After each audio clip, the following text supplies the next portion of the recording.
Hello student, welcome back to this channel. You are watching Gyan Sagar Study Point. This is Hardeep here. As you know that we are talking about active voice and passive voice tenses. In the last videos we were talking about how we change present tense into passive form.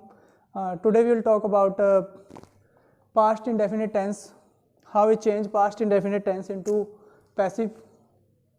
Past indefinite tense, past indefinite tense को हम passive tense कैसे बनाते हैं। सबसे पहले past indefinite tense की जो पहचान है वो मैं आप लोगों को बता देता हूँ कि पास्ट इंडेफिनिट में वर्ब की सेकंड फॉर्म लगी होती है सब्जेक्ट, वर्ब की सेकंड फॉर्म ऑब्जेक्ट। तो ये स्ट्रक्चर है जो पास्ट इंडेफिनिट का होगा। इसको हमने पैसिव वॉइस जब बनाना है तो इसका क्या करना है, तो पैसिव वॉइस में हम ऑब्जेक्ट को आगे लिख दे हैं, उसके बाद लिखते हैं हेल्पिंग वर्ब। हेल्पिंग वर्ब में हमारे वाज और वर आ जाएगा, वाज और वर। उसके बाद आएगी वर्ब की थर्ड फॉर्म, फिर बाय के साथ हम ऑब्जेक्ट जो हमारा सब्जेक्ट होता है, इस तरह से हम उसको ऑब्जेक्ट बना देंगे, सब्जेक्ट को ऑब्जेक्ट बना देंगे। तो इस एक सेंटेंस करके देख लेते हैं, जैसे दे हेल्प्ड हिम। अब देखो यहाँ पर सेकंड फॉर्म लगी हुई है वर्ब की, तो ये हमारा जो टेंस है वो पास्ट इंडेफिनिट टेंस है। पास्ट इंडेफिनिट को हमने पैसिव फॉर्म में बदलना है, तो ऑब्जेक्ट को हमने सब्जेक्ट बना देना, सब्जेक्ट को ऑब्जेक्ट। तो ये ऑब्जेक्ट है तो इसको यहाँ पर जब ये सब्जेक्ट की फॉर्म में जाएगा तो यहाँ पर इसको हम ही में चेंज कर देंगे। ही, हेल्पिंग वर्ब ही के साथ लगेगी वाज, ही वाज। हेल्प पर थर्ड फॉर्म इसकी हेल्पड ही बनेगी, ही वॉज हेल्पड बाय देम। तो इस तरह से ये हम इसको कर सकते हैं, he was helped by them. तो he was helped by them, तो ये पैसिव फॉर्म बदल, इसका पैसिव वॉइस बन गया है। इस तरह से हम एक्टिव वॉइस से पैसिव वॉइस बना सकते हैं। दूसरा सेंटेंस हम देखते हैं, जैसे अनु ड्रैंक कॉफी। अब देखो ड्रिंक की सेकंड फॉर्म लगी है, V2 है, वो पास्ट इंडेफिनिट टेंस है। सबसे पहले हमें वर्ब को देख के ही सेंटेंस को पहचानना है कि वर्ब हमारा सेंटेंस कौन सा है। जब हम सेंटेंस को पहचान लेंगे तभी हम कर पाएंगे। अनु ड्रैंक कॉफी। अब कॉफी हमारा ऑब्जेक्ट है, ऑब्जेक्ट को लिखेंगे कॉफी।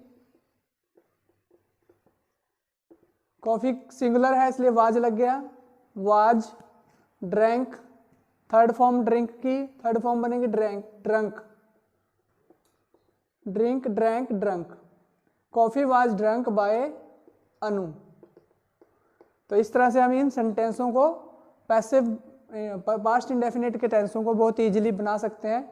बहुत आसान सेंटेंस होते हैं, कोई इतने मुश्किल नहीं है। ये भी अगर आप अपने बुक से रिहर्सल करोगे तो आपको बिल्कुल वर्ब को पहचानो और ये आसानी से हो जाएंगे। नेक्स्ट सेंटेंस देख लेते हैं, कपिल देव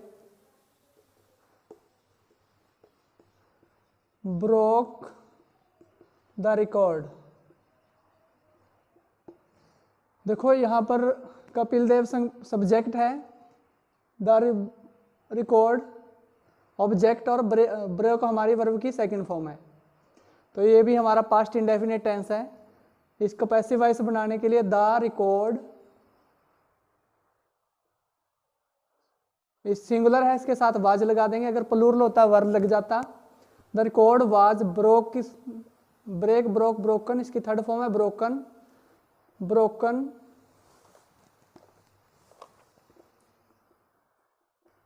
ब्रोकन बाय कपिल देव। तो इस तरह से हम ये सिंपल सेंटेंसों को बना सकते हैं जो कि एक्टिव वॉइस से पैसिव वॉइस में चेंज हो। इसके बाद हम बात करते हैं नेगेटिव सेंटेंसेस की, कि नेगेटिव सेंटेंस को कैसे चेंज करते हैं। ये है हमारे interrogative sentences. Interrogative sentences negative sentence को कैसे करते हैं। देखो यहाँ पर we did not laugh at the beggar, तो जहाँ पर पास्ट इंडेफिनेट के जो नेगेटिव सेंटेंस होते हैं वो डिड के साथ, जहाँ पर डिड लगा हो और नॉट लगा हो वो पास्ट इंडेफिनेट टेंस होता है। तो डिड हमारे यहाँ पहचान कराने के लिए कि यहाँ पास्ट का टेंस है, पास्ट इंडेफिनेट है। तो हमने द बैगर जो है इसका ऑब्जेक्ट है, इसको यहाँ लिखेंगे द बैगर, द बैगर। इसके साथ क्या करना है, हमने जो ऑब्जेक्ट है ऑब्जेक्ट को हमने सब्जेक्ट बना लिया, इसके साथ अब लगा क्या लगेगा, वाज लगेगा या वर लगेगा। तो ये सिंगुलर है तो वाज लग जाएगा, द बैगर वाज। फिर हमने डिड का और कोई काम नहीं है, इसके पहचान के लिए था ये, तो उसका कोई काम नहीं, हमने कुछ नहीं करना है, इसके नाम की हमने वाज लगा दिया। अब note, was note, the bagger was note. Laugh की सेकंड फॉर्म, थर्ड फॉर्म लगेगी लाफ्ड, लाफ्ड। ये एट जो है प्रेपोजिशन है, ये यहाँ तक ऑब्जेक्ट नहीं बनेगा, ऑब्जेक्ट सिर्फ द बैगर है। जो एट जो है हमारी प्रेपोजिशन है, प्रेपोजिशन होती है वर्ब के बाद, प्रेपोजिशन आएगी वर्ब के बाद। The bagger was not laughed eight by us. तो हम ऐसे भी लिख सकते हैं या इसको लाफ्ड एट तक भी लिख के छोड़ सकते हैं। तो ये सेंटेंस यहाँ तक भी ठीक है। और अगर बाय अस आपको लगाना है तो आप लगा सकते हो, और नहीं लगाना है तो यहाँ तक भी ये सेंटेंस ठीक है। सेकेंड सेंटेंस है the thief did not steel A number of things. अब इसको क्या करना है, ए नंबर ऑफ थिंग जो है हमारा ऑब्जेक्ट है, a number of thing, number of things. देखो ये प्लूरल है थिंग्स, नंबर ऑफ थिंग्स, यहां पर हम वर लगाएंगे, ए नंबर ऑफ थिंग्स वर, क्योंकि ए प्लूरल है इसलिए वहां पर वर लग गया, were. A number of things were not, steal की थर्ड फॉर्म है स्टोलन, बाय द थीफ। तो इस तरह से हम एक्टिव वॉइस से पैसिव वॉइस को चेंज कर सकते हैं नेगेटिव वाले सेंटेंसों को। उसमें हमने कुछ नहीं करना, सिर्फ नॉट जोड़ देना है हेल्पिंग वर्ब के बाद, सेम सेंटेंस है। तो इसके बाद थर्ड सेंटेंस देख लेते हैं, he did not sell good milk. तो गुड मिल्क इसका ऑब्जेक्ट है, यहां लिखेंगे गुड मिल्क, गुड मिल्क।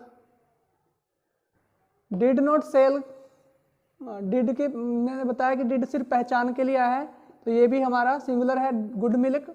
यहाँ पर वाज लग जाएगा, वाज के बाद नॉट, सेल की थर्ड फॉर्म है सोल्ड, बाय ही को हिम, ही का हिम, ही जो हमारा प्रोनाउन है उसका ऑब्जेक्टिव केस हिम है, उसको लगा देंगे यहाँ पर।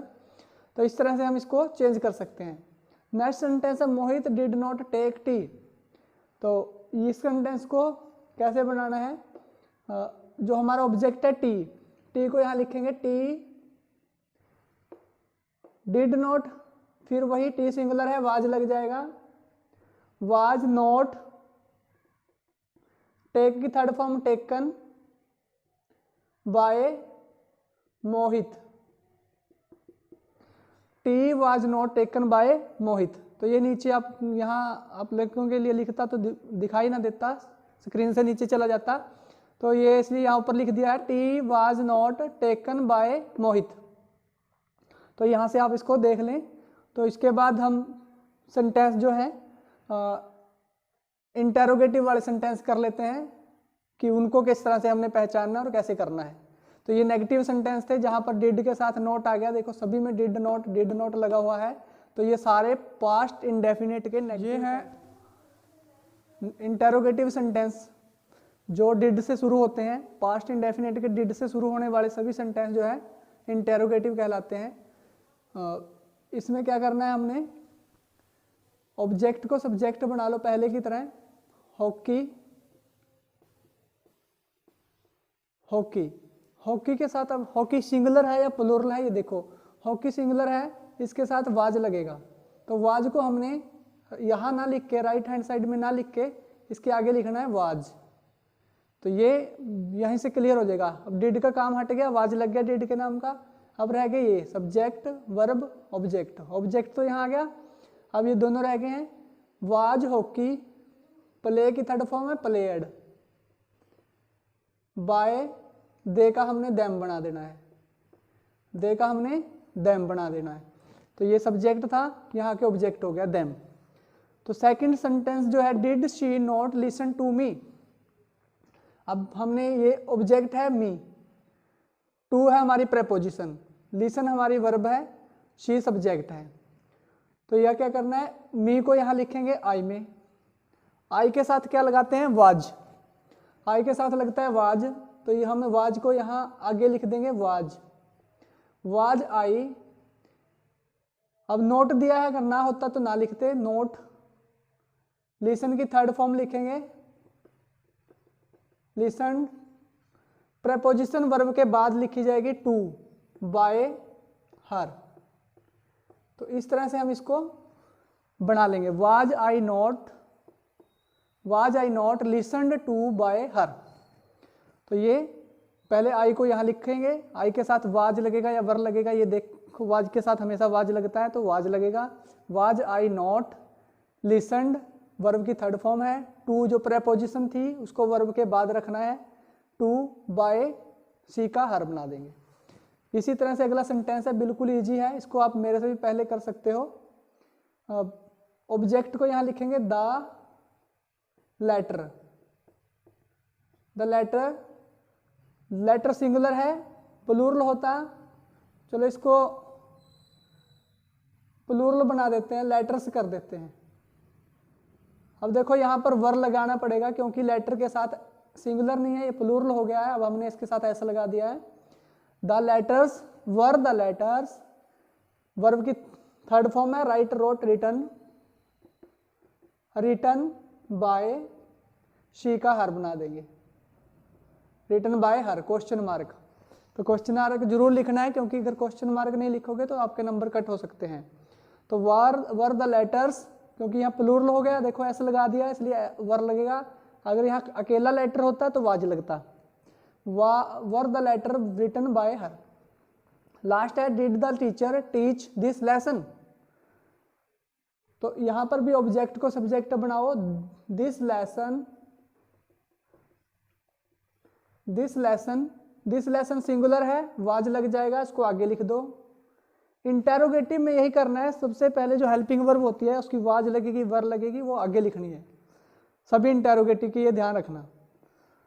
वाज दिस लेटर, टीच की थर्ड फॉर्म है टॉट बाय द टीचर, तो ये क्वेश्चन मार्क। तो इस तरह से हम जो है हमारे इंटेरोगेटिव सेंटेंस जो हैं उनको बना सकते हैं।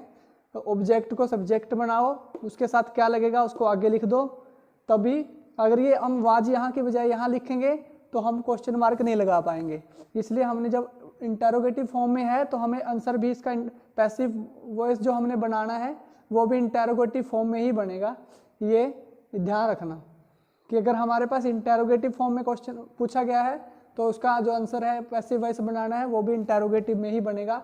इंटेरोगेटिव तब बनेगा अगर हम हेल्पिंग वर्ब को आगे लगाएंगे, अगर हेल्पिंग वर्ब हम आगे लगाएंगे तभी वो इंटेरोगेटिव बनेगा, हेल्पिंग वर्ब आगे नहीं आएगी तो इंटेरोगेटिव नहीं बनेगा, ये ध्यान रखना। इसके बाद WH वाले सेंटेंस जो हैं इसकी वो भी हम कर लेते हैं। ये हमारे WH वाले सेंटेंस हैं जो कि WH why did you beat him. तो जो इसको किस तरह से करना है, ऑब्जेक्ट को यहाँ सब्जेक्ट बना लेंगे, हिम को ही, वाई का वाई ही लिखा जाएगा,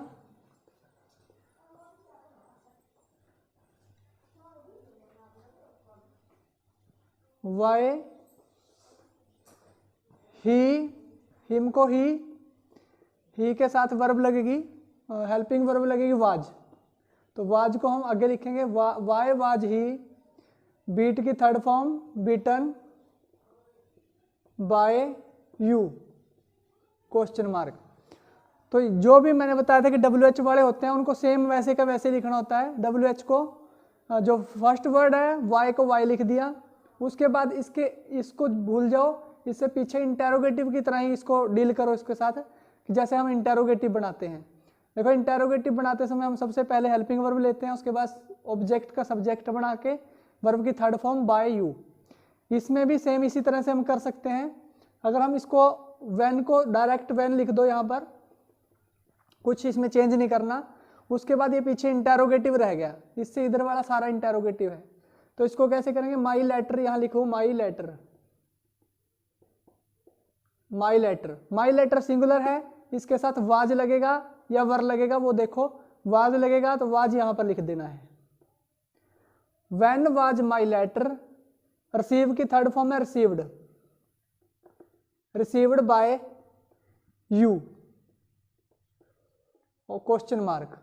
तो इस तरह से हम इसको सेंटेंसों को इजीली कर सकते हैं। WH वाले सेंटेंस कोई ज़्यादा मुश्किल नहीं होते, बहुत आसान सेंटेंस है ये भी। देखो वेयर है, वेयर को वेयर लिख दो और उसके बाद बाकी सेंटेंस को बाद में करेंगे। देखो वेयर लिख दिया, उसके बाद देखें यू था, इसको यू को यहाँ ले आओ, यू के साथ वर लगेगा या वर लगेगा, यू के साथ वर लगता है तो वर को आगे लिख दो, यू के आगे, वेयर को छोड़ दो। अब हमने इंटेरोगेटिव की तरह कर दो बस इसको, were you, where were you, see की थर्ड फॉर्म है सीन बाय ही को हिम, ही को हिम। अब डिड का, डिड देखो मैंने कई बार आपको बताया कि डिड जो है वो सिर्फ पहचान कराने के लिए आते हैं। ये डू डज डिड, इनका और कोई काम नहीं है, इनके नाम का हम हेल्पिंग वर्ब लगा देते हैं। तो डिड का हमने कुछ नहीं करना है, डिड तो सिर्फ पहचान करा रहा है कि इसमें हमें वाज या वर लगाना है। डू डज होता है तो हम इज एम आर में से लगाते, इसलिए वेयर वर यू के साथ वर लगेगा इसलिए वर लगा दिया। वेयर वर यू सीन, सी की थर्ड फॉर्म, ही हमारा सब्जेक्ट है। सबसे पहले यही चीजें ढूंढ लिया करो कि सब्जेक्ट कौन सा है, वर्ब कौन सी है, ऑब्जेक्ट कौन सा है, बस इन तीनों से हमारा काम चल जाएगा। तो इस तरह से हम बना सकते हैं। एक सेंटेंस ये देखो, ये कुछ अलग तरह का सेंटेंस है। तो इसमें जो है which picture did you see last night, तो यहाँ पर जो है पिक्चर दिया हुआ है, हमारे पास जो वर्ब सब्जेक्ट है जो हमारा यू है, वर्ब हमारी ये है, और जो हमने इसमें ऑब्जेक्ट नहीं है, आपको लग रहा होगा लास्ट नाइट ऑब्जेक्ट है, ये ऑब्जेक्ट नहीं है इसमें। तो विच को जो पिक्चर है वो विच के साथ ही जुड़ी हुई है, इसलिए दोनों को आगे रखेंगे। विच पिक्चर, कौन सी पिक्चर, विच पिक्चर। तो ये दोनों शब्द जो है, ये पिक्चर कोई इस पार्ट का हिस्सा नहीं है, वो इस पार्ट का हिस्सा है, विच के साथ जुड़ा हुआ है। विच पिक्चर, देखो डिड, डिड के इसके साथ हम लगाएंगे वाज, विच पिक्चर वाज, क्योंकि हमारे पास ऑब्जेक्ट नहीं था कोई जिसको हम यहाँ ले आते और उसके बाद सोचते कि क्या लगेगा। जैसे कि हमने यू को यहाँ ले आए थे और वर लगाया, यहाँ पर हमारे पास ऐसा ऑप्शन नहीं है, तो ऑब्जेक्ट नहीं है, तो हम पिक्चर, विच पिक्चर सिंगुलर है इसलिए वाज लगाया, प्लूरल होता वर लग जाता, फिर हम इसके हिसाब से लगाते अगर हमारे पास ऑब्जेक्ट नहीं होता, जैसे यहाँ नहीं है। विच पिक्चर वाज सी, सी की थर्ड फॉर्म है सीन। अब सब्जेक्ट था यू, बाय करके सब्जेक्ट को इधर ले आएंगे, बाय यू। लास्ट नाइट, ये एक्स्ट्रा वर्ड है, इनको लास्ट में ही रखेंगे, लास्ट नाइट। तो ये which picture was seen by you last night. तो इस तरह से ये सेंटेंस बनेगा, क्योंकि जो विच और पिक्चर ये दोनों जुड़े हुए हैं, इनको अलग अलग मत समझना। तो जब हम इनको अलग लिख देंगे तो फिर हमारे पास देखो सब्जेक्ट, वर्ब भी थी, सब्जेक्ट भी था और हेल्पिंग वर्ब भी थी, परंतु ऑब्जेक्ट नहीं है। ऑब्जेक्ट ना होने के कारण हमने इसको देख के ही वाज या वर सेलेक्ट किया, वाज लगेगा कि सिंगुलर है इसलिए वाज लगाया, सी की थर्ड फॉर्म सीन लगाई, बाय यू लास्ट नाइट। तो इस तरह से इस सेंटेंस को हम बनाएंगे। इसके बाद मैं आप लोगों के लिए होमवर्क के लिए 5 सेंटेंसेस लगा देता हूँ, वो आप अपने होमवर्क में कर लेना। तो इन सेंटेंसों को आप करें। और अगर आप मेरे चैनल पर न्यू हो तो आप पिछली वीडियोस को भी देखें, ताकि आपको सभी सेंटेंसों की जो बारीकियाँ हैं वो समझ में आती रहें और आप हर चीज़ को अच्छी तरह समझ सको। तो इसके आगे की वीडियोस भी हम आप लोगों को प्रोवाइड करा देंगे। ये है आपके लिए होमवर्क जो आपने करना है। जैसे कि an earthquake destroyed the village, ये सेकंड फॉर्म है डिस्ट्रॉयड, तो ये ऑब्जेक्ट है, वर्ब है, सब्जेक्ट है। The Hunter did not aimed at the bird, तो देखो यहाँ पर द हंटर जो है सब्जेक्ट है, एम्ड हमारी वर्ब होगी, ये प्रेपोजिशन है, एट द वर्ड हमारा ऑब्जेक्ट है। तो ये आप जब करोगे प्रेपोजिशन को वर्ब के पास रखना है, जैसे आपको बताया गया उसके हिसाब से कर लेना। Who lent you this book, who lent you this book, तो यह बाय वूम करके बनेगा, यू हमारा ऑब्जेक्ट है, इसको सब्जेक्ट बनाएंगे, उसके हिसाब से जो भी लगेगा। लेंट थर्ड फॉर्म है वर्ब की, यही थर्ड रहेगी। और दिस बुक हमारा अदर वर्ड है, वो बाद में ही आएगा। Did he give you anything, तो यहाँ पर भी एनीथिंग जो है हमारा वर्ब के साथ आएगा। तो इसको यू हमारा ऑब्जेक्ट है, अकेला यू ऑब्जेक्ट है, ये हमारा सब्जेक्ट है, ये वर्ब है, सब्जेक्ट वर्ब ऑब्जेक्ट। तो एनीथिंग को जब हम बनाएंगे पैसिव वॉइस में, तो यू गिवन के बाद एनीथिंग लगा के उसके बाद बाय करके हम सब आंसर बनाएंगे। सिंपल है। लास्ट फिफ्थ है, ही टुक हिज मील, तो ये बिल्कुल आसान है। हिज मील इकट्ठा जो है ऑब्जेक्ट है, ये वर्ब सेकंड फॉर्म है, ये सब्जेक्ट है। तो इस तरह से हम इनको सबको बना के देखेंगे। तो मैं इनके जो आंसर है इनके डिस्क्रिप्शन बॉक्स में डाल दूंगा, और आप खुद बनाना चाहे तो आप बना के देख लेना इनको, और चेक भी कर लेना कि आपको इसका कितनी अंडरस्टैंडिंग हुई है, कितना आप कर पाओगे। तो मिलते हैं नेक्स्ट वीडियो में और कुछ नए सेंटेंसेस के साथ। आप इस वीडियो को अपने मित्रों दोस्तों के साथ शेयर कीजिए, ताकि जो ज़रूरतमंद स्टूडेंट हैं उनको भी सेंटेंसों का पता चल सके। और कुछ मैं इनको और भी हम इसके बारे में आपको नेक्स्ट वीडियो में देखता हूँ कि जो डबल सब्जेक्ट वाले, जिनमें डबल ऑब्जेक्ट होता है, वो वाले आप लोगों को सेंटेंस करा दूंगा। तो वो भी आप लोगों के लिए इजी काम है, कोई मुश्किल नहीं है वो भी। तो मिलते हैं नेक्स्ट वीडियो में, तब तक के लिए हैव ए गुड डे।